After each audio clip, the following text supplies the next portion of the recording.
രൂപാന്തരം വരേണ്ടത് നമ്മുടെ സ്വഭാവത്തിന്.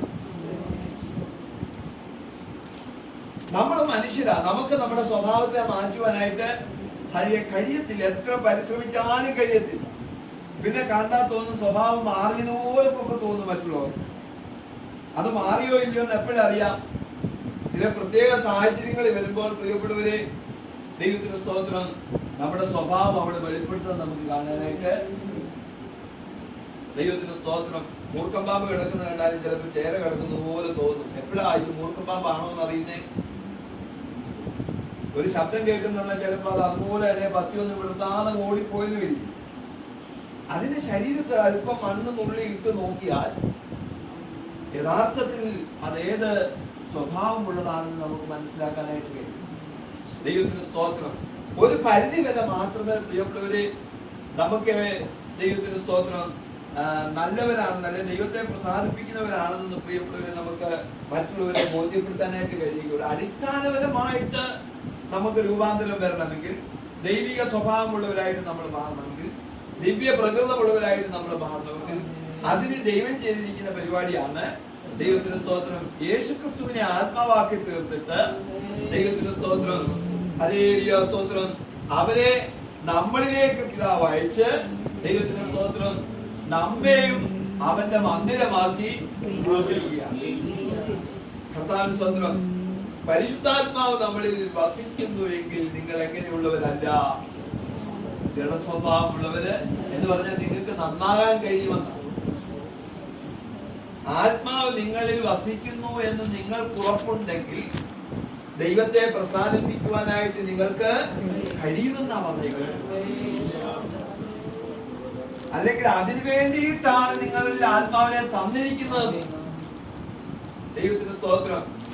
ഒരു കൊച്ചി ഭൂമിയിൽ ജനിക്കുമ്പോൾ, ഒരു കുഞ്ഞി ഭൂമിയിൽ ജനിക്കുമ്പോൾ പ്രിയപ്പെട്ടവരെ, നമ്മൾ വിചാരിക്കുന്നത് സംസാരിക്കാൻ നമ്മൾ പഠിപ്പിക്കുന്നതുകൊണ്ടാണ് അത് പഠിക്കുന്നത്.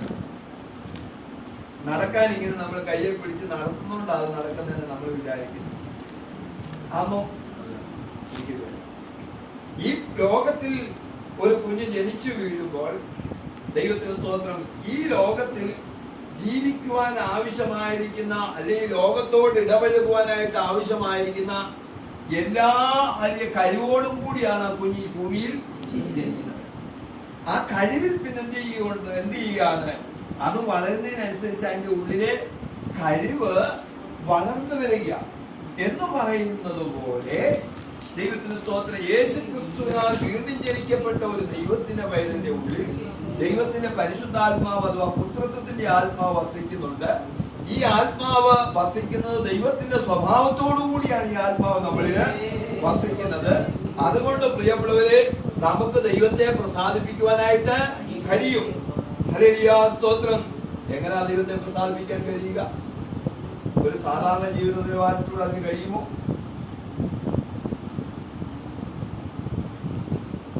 സ്തോത്രം സ്തോത്രം. ഹല്ലേലൂയ. ദൈവത്തെ പ്രസാദിപ്പിക്കുവാനായിട്ട് നമുക്ക് കഴിയുമെന്ന് പറയുമ്പോൾ പ്രിയപ്പെട്ടവർ, നമ്മുടെ ജീവിതം കൊണ്ട് നമുക്ക് ദൈവത്തെ പ്രസാദിപ്പിക്കുവാനായിട്ട് കഴിയണമെങ്കിൽ അപ്പുറത്തും ഇപ്പുറത്തും ഉള്ളവരായ ആളുകൾ, നല്ല ആളുകളെ പോലും നമ്മൾ ആയാൽ മതിയോ?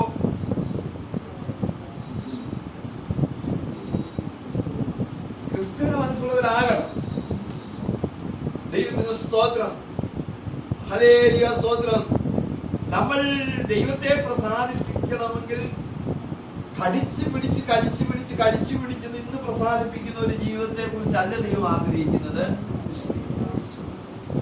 ദൈവത്തെ അനുസരിക്കുന്ന വിഷയത്തിൽ ഫ്രീ ആയിരിക്കണം. നമ്മൾ ഒരു ബുദ്ധിമുട്ടും തോന്നാതെ ക്ഷമിക്കാനും, ഒരു ബുദ്ധിമുട്ടും തോന്നാതെ സഹിക്കാനും, ഒരു ബുദ്ധിമുട്ടും തോന്നാതെ അതിന്റെ സ്തോത്രം പ്രിയപ്പെട്ടവരെ കർത്താവിനെ പ്രസാദിപ്പിക്കുവാനും കഴിയുന്ന ഒരു നിലവാരത്തിലേക്ക് നമ്മൾ വരണം. ദൈവത്തിന് സ്തോത്രം. അതിനു വേണ്ടിയിട്ടാണ് വീണ്ടും ജനനം എന്ന് പറയുന്ന ആ പ്രക്രിയയിലൂടെ കർത്താവ് നമ്മളെ കടത്തിവിട്ടിട്ട് അതിന്റെ സ്തോത്രം പുത്രന്റെ ആത്മാവിനെ നമ്മുടെ ഉള്ളിൽ തന്നിരിക്കുന്നത് നമ്മൾ പറഞ്ഞേക്കുന്നത്. ഹല്ലേലൂയ.